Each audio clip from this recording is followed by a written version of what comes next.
सुनैना की दो बहू थी, राधा और बबीता।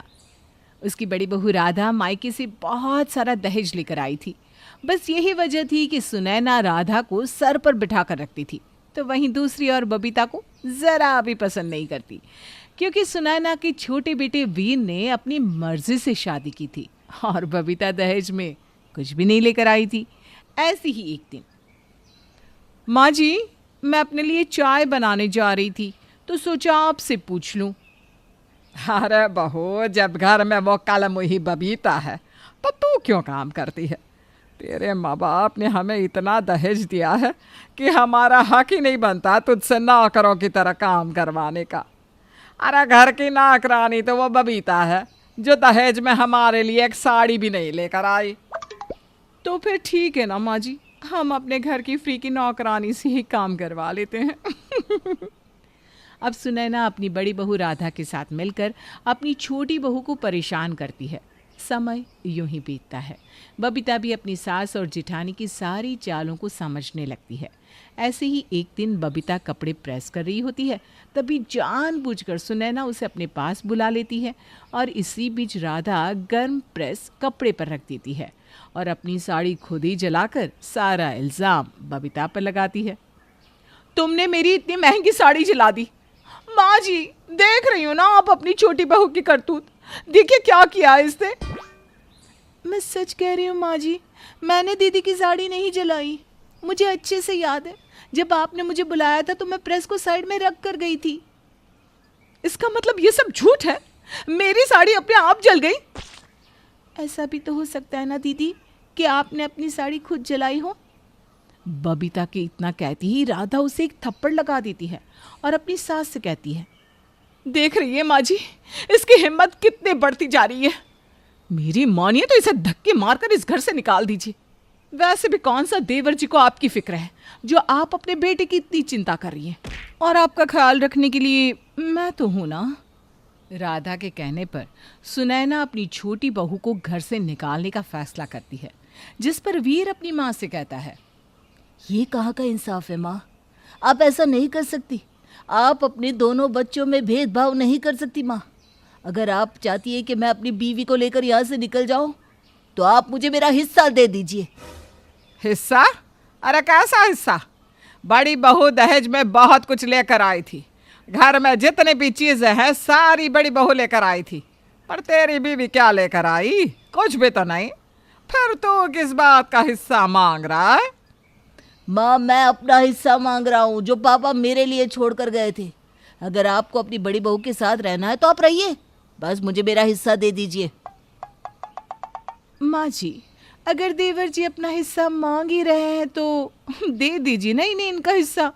वो जो बांस का पेड़ है ना, वो पेड़ और वो जमीन इन्हीं को दे दीजिए। मैं तो भाई इस छोटे से घर में भी खुश हूँ। राधा बड़ी चालाकी से अपने देवर देवरानी को घर से निकलवा देती है और हिस्से के रूप में अपने देवर देवरानी को बांस का पेड़ और वो जमीन दे देती है। पर वीर और बबीता भी हार नहीं मानते। वो दोनों उस जमीन को खुशी खुशी रख लेते हैं और बबीता उसकी कटाई करवा कर उसी बांस से अपना घर बना लेती है। सच में बबीता, तुम तो बहुत तेज हो। मैंने कभी सपने में भी नहीं सोचा था कि हमारा बांस का घर होगा। वीर जी, आप तो जानते हैं ना मैं कितने गरीब घर से हूँ। हमारा खुद का घर मिट्टी से बना हुआ था, तो मैं कैसे दिमाग ना लगाती। अब हम अपनी इस छोटे से बांस के घर में रहेंगी। बबीता अपने पति के साथ उसी बांस के घर में होती है और दोनों खुशी खुशी अपना जीवन जी रहे होते हैं। इसी तरह से कुछ महीने बीत जाते हैं और एक दिन उसकी सास उसके दरवाजे पर आती है। अपनी सास की बुरी हालत देखकर बबीता बहुत हैरान होती है और पूछती है, माँ जी, आप यहाँ ऐसी हालत में सब ठीक तो है ना? नहीं बहू, कुछ भी ठीक नहीं है। मुझे मेरी गलतियों के लिए माफ़ कर दे। मैं लालची हो गई थी। मैंने सिर्फ दहेज का पैसा देखा, अपनी बहू का प्यार और रवैया नहीं। अब आपको एहसास हो गया, इसलिए आप हमारे पास आ गई। क्यों? सही कहा ना मैंने? वीर, ये कैसे बात कर रहे हो तुम? वो तुम्हारी माँ है। माँ जी, आप शांत हो जाइए और मुझे बताइए क्या हुआ, आपकी ये हालत कैसे हुई? बहू, मुझे लगा बड़ी बहू मेरा बहुत सम्मान करेगी, जिस तरह वो मुझसे प्यार करती थी, मुझे लगता था कि बहू के रूप में मुझे बेटी मिली है। पर तेरे जाने के बाद उसने धीरे धीरे अपना असली रंग दिखाना शुरू कर दिया। उसने मुझसे काम करवाए और अगर मुझसे कोई गलती हो जाती तो मुझे सजा देती। जब मैंने इसके खिलाफ आवाज़ उठाई तो उसने कहा दहेज देकर उसने हमें खरीद लिया है, और आज उसने मुझे घर से भी बाहर निकाल दिया।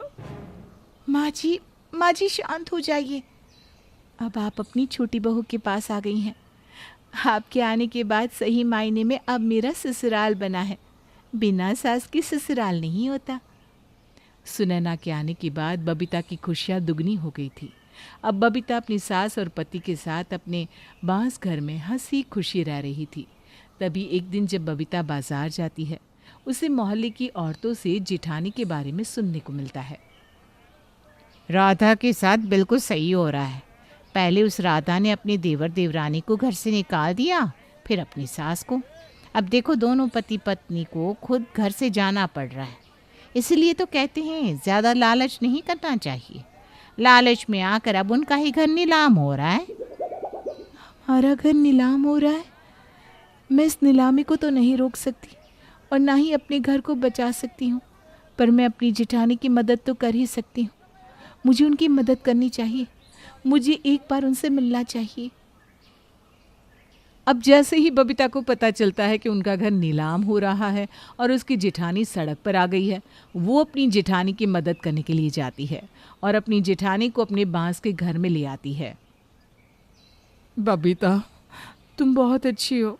मैंने तुम्हारे साथ कितना बुरा किया और तुमने मुझे अपने बांस के घर में रहने की जगह दी। दीदी, बुरे समय में अपने ही तो अपनों के काम आते हैं। अब सारी पुरानी बातें भूल जाओ। देख लिया बहू, इंसान जैसा करता है वैसा ही भोगता है। बबीता बहू का दिल बहुत बड़ा है। मुझे भी माफ़ किया और तुझे भी। भले ही बबीता का सब कुछ उससे छीन चुका था, पर जब उसकी सास जेठ जिठानी उसके साथ रहने आते हैं तो सही मायने में उसका ससुराल उसे मिलता है। यही सोचकर बबीता बहुत खुश थी। बबीता अपने ससुराल वालों के साथ अपने बांस के घर में रहकर अपनी जिंदगी की एक बार फिर से नई शुरुआत करती है। कहते हैं शादी के बाद एक स्त्री का असली घर उसका ससुराल ही होता है। उसका दुख सुख सब कुछ उस घर से ही जुड़ा हुआ होता है। आरती भी यही मानती थी, लेकिन उसके ससुराल वाले उसे अपने घर का सदस्य माने तब ना। अरे अरे अरे अरे, ये क्या उठा लाई है? कचरा हटा यहाँ से, यहाँ बिल्कुल अच्छा नहीं लग रहा। अरे माँ जी, ये तो फूल है, गुलदस्ते में लगाने के लिए लाई हूँ। यहाँ रखेंगे तो बहुत सुंदर लगेंगे। मैं खास बाजार से लाई हूँ घर के लिए। अरे मुझसे पूछ तो लेती कम से कम कि क्या कहाँ रखना है।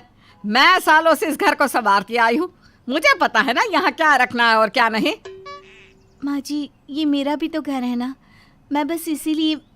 तुम पराए घर से आई हो आरती बहू, तुम्हें कैसे पता होगा ससुराल में क्या कैसे करना है? अजीब बात है ना ये। हम औरतों का ना तो मायके का घर अपना होता है और ना ही ससुराल का। जिस घर को हम अपना मानते हैं वो हमें ही अपना नहीं मानते। आरती के साथ भी कुछ ऐसा ही था। उसे अपने ससुराल से काफ़ी लगाव था, पर शायद ससुराल का घर उसे अभी तक बाहर वाली ही समझ रहा था। ये बहुत अच्छा लगेगा ड्राइंग रूम में माँ। ये रंग कितना प्यारा है ना। तुझे अपने कमरे के लिए जो पसंद हो वो रख ले, मैं अपने कमरे के लिए भी देख लेती हूँ कोई अच्छा सा रंग। तभी वहाँ आरती आ जाती है। भाभी, मैंने आपके और भैया के कमरे के लिए ये पर्दे लिए हैं, आपके कमरे में बहुत सुंदर लगेंगे। अच्छे हैं, पर रिनी, क्या मैं वो पिंक कलर के पर्दे ले सकती हूँ? मुझे ये कलर बहुत पसंद है। भाभी, आपके रूम में ये कलर ही सबसे ज़्यादा अच्छा लगेगा। आपको अभी समझ नहीं कि इस घर में कैसे पर्दे अच्छे लगते हैं। मैं और माँ सालों से इस घर को सजाते आए हैं। हाँ आरती, चुपचाप से ये पर्दे लगा ले जो रिनी ने पसंद किया है। उसे तुझसे ज़्यादा पता है तेरे कमरे के बारे में। नमस्कार दोस्तों, आगे बढ़ने से पहले मैं आप सबको ट्रस्टेड ब्रांड लोटस 365 के बारे में बताना चाहती हूँ, जिसके ब्रांड एम्बेसडर काजल अग्रवाल, नवाजुद्दीन सिद्दीकी, उर्वशी राउचेला है। ये सबसे पुरानी गेमिंग कंपनी में से एक है जो 2015 से भारत में एक्टिव है। यहाँ आपको क्रिकेट, फुटबॉल, टेनिस आदि के अपडेट मिलते हैं। आप यहाँ 1000 प्लस लाइव गेम्स भी खेल सकते हैं और अमेजिंग रिवॉर्ड्स जीत सकते हैं। इस प्लेटफॉर्म पर आपको बेस्ट ऑफर्स और प्रमोशंस भी मिलते हैं। साथ ही सबसे अच्छी बात यह है कि इसमें 7 1-to-1 कस्टमर सपोर्ट है। तो आप किसका इंतजार कर रहे हैं? अभी खेलें और iPhone 13, royal Enfield, Samsung Galaxy S22 ultra जैसे एक्साइटिंग गिव अवेज के साथ बोनस ऑफर का लाभ उठाएं। तभी सुमित वहाँ आ जाता है। पर अगर उसे पिंक रंग के पर्दे लेने हैं तो लेने दीजिए ना, आप क्यों ज़बरदस्ती कर रही हैं? आखिर अब ये इसका ससुराल है, उसका खुद का घर है। अरे तू चुप कर, हमारे बीच में ना बोल। रहने दीजिए ना, ये पर्दे भी अच्छे हैं, हम यही रूम में लगा लेते हैं। सुमित को पता था कि उसकी माँ और उसकी बहनें आरती को कैसा महसूस करवाते थे, पर उसके लाख बार टोकने पर भी वो दोनों कहाँ सुधरने वाली थी। एक शाम आरती की बहनें आरती के घर आती है उससे मिलने।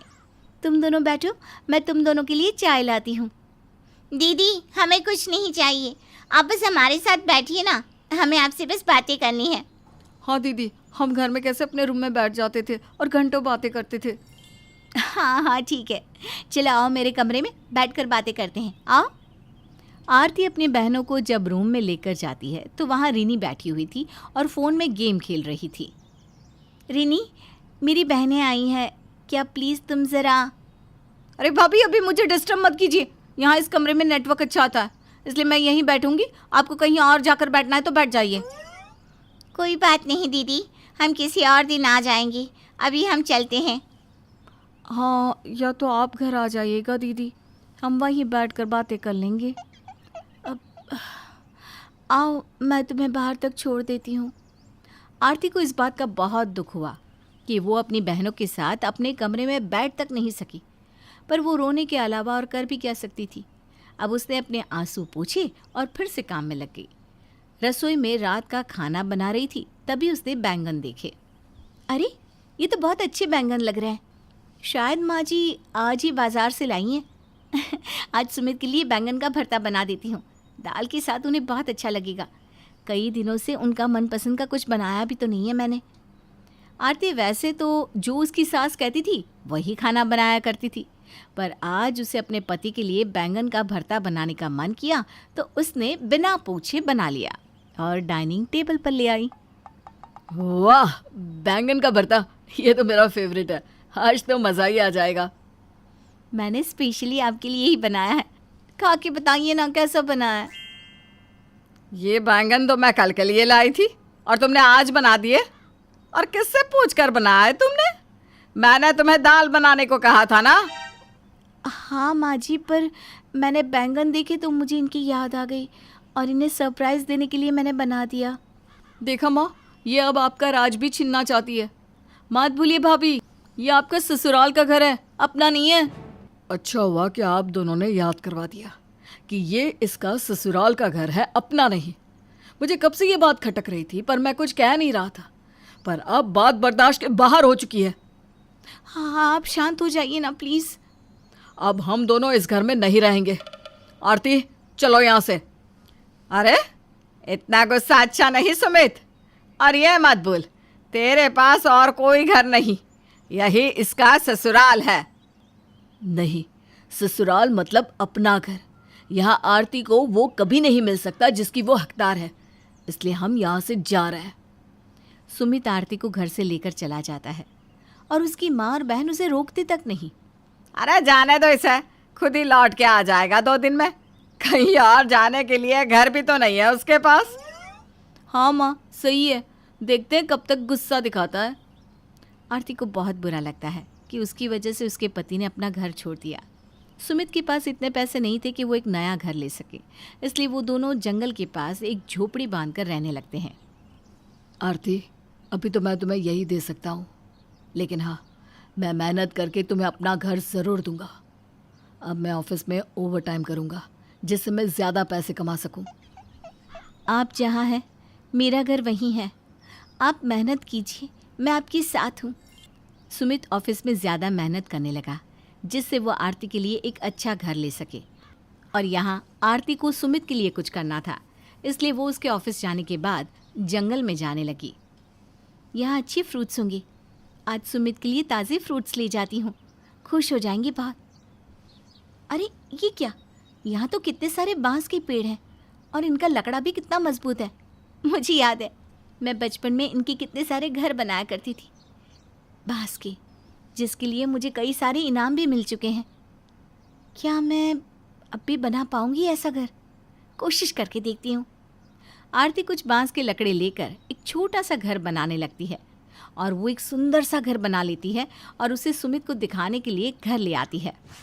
आरती, ये कितना खूबसूरत घर है, सच में बहुत सुंदर है ये। आपको पसंद आया सच में? तुम्हें पता है आजकल ऐसे बांस के घर के शो पीस कितने महंगे बिकते हैं मार्केट में। यहाँ तक कि कई सारे डिज़ाइनर्स इसे बेचते भी हैं अच्छे खासे दामों पर, फिर उसे घर बनाने के काम में लाया जाता है। तो मैं ऐसे बांस के घर बनाकर बेच सकती हूँ? आप किसी को जानते हो जो ये खरीदता हो? हाँ हाँ, मेरे कई सारे दोस्त बिल्डर्स हैं। तुम ऐसे और पीसेस बना कर लाओ, मैं उन्हें दे आऊँगा। ठीक है। आरती का ये हुनर उसे बहुत काम आ गया। बांस के घर बनाकर बेचने से सुमित और आरती को बहुत मुनाफा होने लगा। पर आरती ऐसे छोटे छोटे बांस के घर बनाने के साथ साथ एक सरप्राइज भी बना रही थी सुमित के लिए, जो वो उसे उसके जन्मदिन पर देने वाली थी। अरे आरती, कहाँ ले जा रही हो मेरी आंखें बंद करके? आप खोलिए अपनी आँख। ये किसका घर है, इतना सुंदर? ये मेरा ससुराल है, हमारा अपना बांस का घर। मैं हर दिन कुछ वक्त निकालकर इसे बनाया करती थी। आखिर तुमने अपना बांस का ससुराल बना ही दिया, जहाँ तुम्हारी मर्जी के पर्दे और फूल तुम रख सकती हो। पर बांस का ये ससुराल अधूरा सा है अभी। नहीं तो ये तो बहुत खूबसूरत है, कोई कमी नहीं है इसमें। है ना? परिवार की। आरती, उन्होंने तुमसे तुम्हारा ससुराल छीना, तुम फिर भी उन्हें यहाँ लाना चाहती हो? अगर वो मुझे वहाँ से नहीं निकालते तो मैं कैसे ये बांस का घर बना पाती? सोचिए ज़रा। और वो भी तो हमारे बिना अकेले हो गए होंगे ना। आज आपका जन्मदिन है, हम उनके पास चलते हैं। और तभी कावेरी और रीनी रोते हुए अंदर आते हैं। आज तुम्हारी बातें सुनकर मैं तो शर्म से पानी पानी हो गई हूँ आरती बहू। तुम्हारा ये बांस का ससुराल बहुत ही सुंदर है। सच में क्या हम भी यहाँ तुम दोनों के साथ रह सकते हैं? क्यों नहीं माँ जी, ये बांस का घर नहीं, हम सब का घर है। और आखिरकार आरती ने अपना ससुराल बना ही लिया, उसका खुद का बांस का ससुराल।